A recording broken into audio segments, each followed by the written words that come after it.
Roll for Crit is made possible thanks to the support of viewers like you and our patrons on our Patreon page. You can become a patron for just $1 a month at patreon.com/rollforcrit.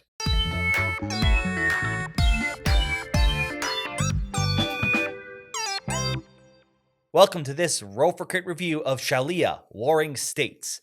In this game, you take on the leaders of Shaolia, which has erupted into chaos, so it is up to you to bring it back into order, specifically under your order.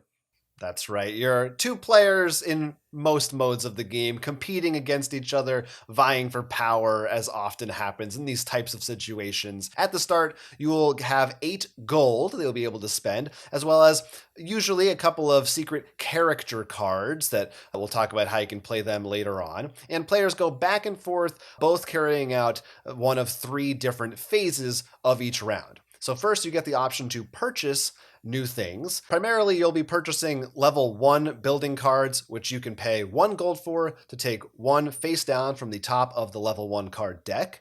All cards are revealed as soon as you get them, so they go face up. There are no secret hands, although technically it's referred to as your hand. It's all public information. The other option you have is to get some level 2 building cards, but those aren't going to cost gold. Instead, you have to trade in 3 of your level 1 cards. So you're going to need to build up a little bit before you can get those, and those have a lineup available. So rather than drawing randomly, you'll get to choose between 1 and 3, or you can spend a gold to refresh the whole lineup if you don't like what you see. You can also spend 3 gold to get rid of your locked spaces that you'll have at the start of the game to clear up your room for more cards to place. Or you can spend 1 mineral, which is a different type of resource. And in exchange for that, you'll get 2 officers, which you can use to alter your dice later on.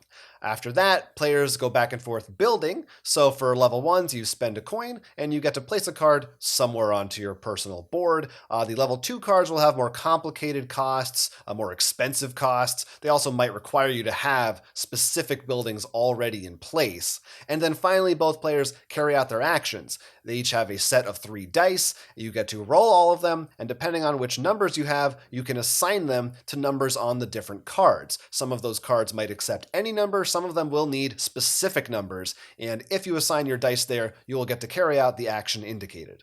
The action phase is really where you're going to see the player interaction and also where you might possibly win, either by defeating your opponent's palace or by getting 18 culture. As we said earlier, it'll be through rolling dice, and you can use officers to mitigate the values, but it's very important. Unlike some other games, rolling a 5 doesn't trigger every 5. You must choose 1 5 slot for that specific die. Now, these buildings come in a bunch of different varieties, but they can be sort of sorted into 6 categories. Let's start off with attack, which you can guess is all about attacking. This is about dealing damage to either your opponent's palace, which could end the game, or their buildings, because if you're able to defeat a building, you will get some coin and they no longer have that building. Next is defense. You can guess what that does. It stops attacks. That can only be placed in the front row of your area, and it must be attacked first before any other buildings can be attacked. If you have multiple defenses, the attacker gets to choose. Next up, we have mineral. This helps you gain more of the mineral resource and is usually a way to help you build up your secondary buildings, which usually involve some kind of mineral for the cost. Then we have gold, which is getting more money because things are expensive. Once again, helping you play more buildings. Next up, we have culture. These buildings usually give you culture points, which is the other way you can win by hitting that 18 value on the bottom to the right side of your board. And finally, there's trade. Now, trade is interesting because there'll be a separate board, which most of it will be the same regardless of what kind of game you play, while 2 tiles are changed depending on the game mode. This is a place where you can trade for possibly minerals if you need more of that and don't have a mineral building. Maybe deal some extra damage. Maybe get cards from the discard pile. It really varies depending on game. And of course, varies on pricing as well. Now, you'll be using these dice, placing them on the board, manipulating them, and hoping to either be able to outmaneuver your opponent and blow up all their stuff, or maybe out-survive them in order to build up your culture. And again, there are those character cards that you have. You can also build during your building phase, which don't cost any money. They have really nice effects, but they generally will have a lower health total, so they'll be a little easier for your opponent to pick off, or you could trade them in if you don't want them for 3 gold right away. So you have to decide when is the right time to play them, or if you want to play them at all, depending on what your strategy is and what kind of engine you have going going when the game starts up.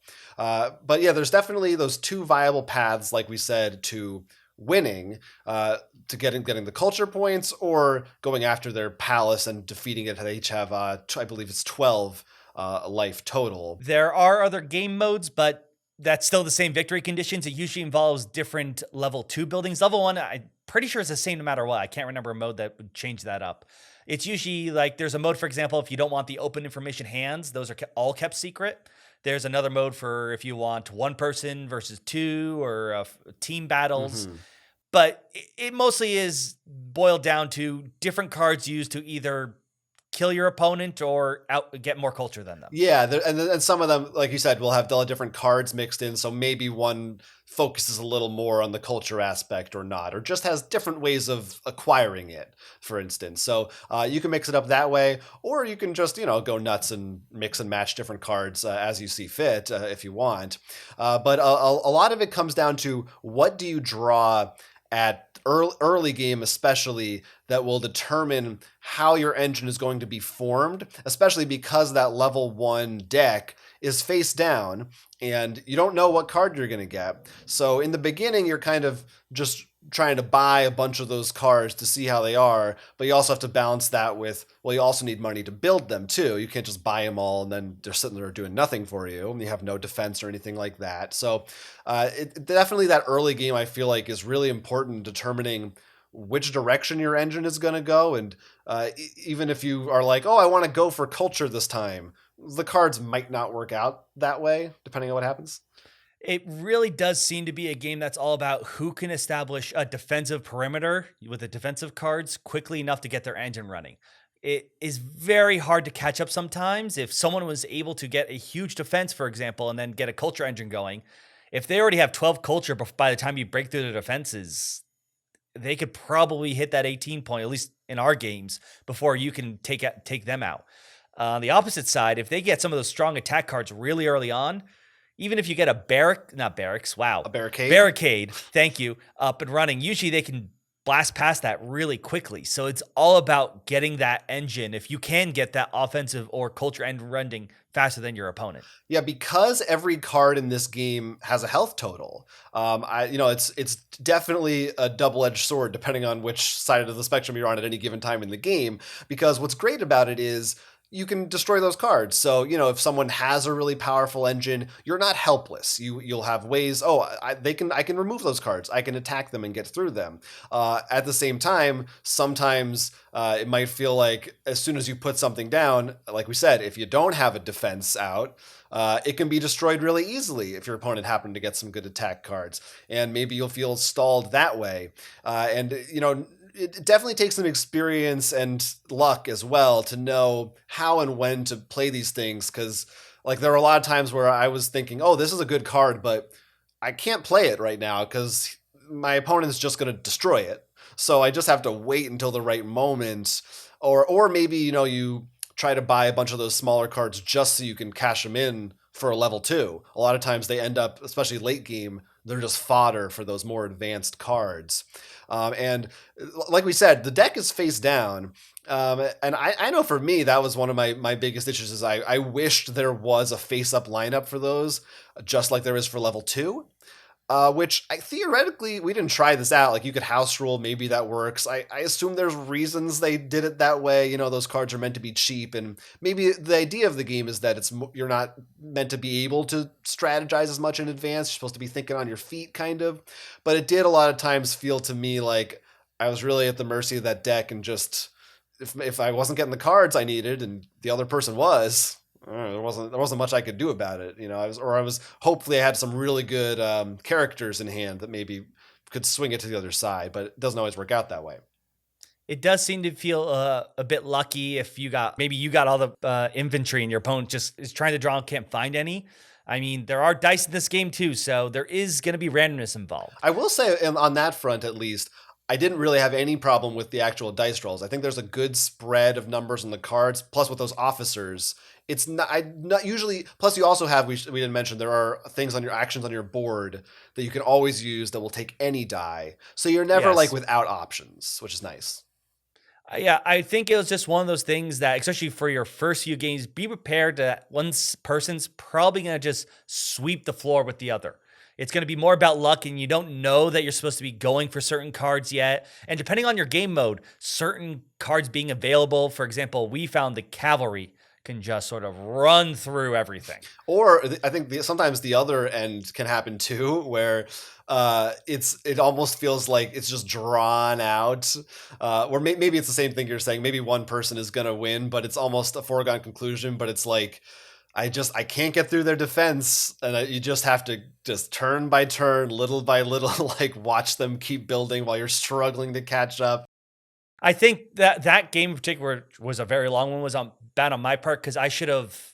Maybe there's It's some poor hard to, but I should strategy have adjusted. choices, Yeah, but I should. It was one of our earlier games, and I didn't adjust very well. But I think it can happen. Yeah, I think it's difficult to adjust sometimes in this one. I do think that can be a thing, and the games they're not super long, so it's not the worst thing ever. But it was long enough that for me, I feel like it can feel long. it can feel drawn out in a negative way. Crits and misses for Shaolia Warring States. Crits. While you are rolling a lot of dice in this game, the randomness of those die results is well mitigated by the officers you can use to change their numbers, or by the different cards you have available giving you different choices of where to place them. I enjoy games that get dice rolling right, either by making sure that there's dice engines that add a lot of different dice, or some ways for you to change values, because too many just random dice rolls is disappointing, while not having any randomness can be pretty boring in terms of strategies. There are two different ways that you can win, so you can pivot a little bit if you're unable to get either the heavy offense or the heavy culture cards. There are several different game modes available in Shaolia, and a wide variety of different cards, different characters, and building types, as well as different options at the trading post. So every time you play, you're going to have to alter your strategy a little bit. This connects a little bit with our previous crit in the sense that it allows a lot of different methods and strategies for you to reach one of those goals. Misses. While we enjoyed the mitigation of the dice randomness, we can't say the same for the level 1 cards. That is just a face down deck, and depending on what you draw, especially in the early game, could force you down a specific path, or even worse, make it impossible for you to counter your opponent's strategy. If your opponent is drawing all the good offense cards or all the good defense cards, it can be tough for you to find a way back from that.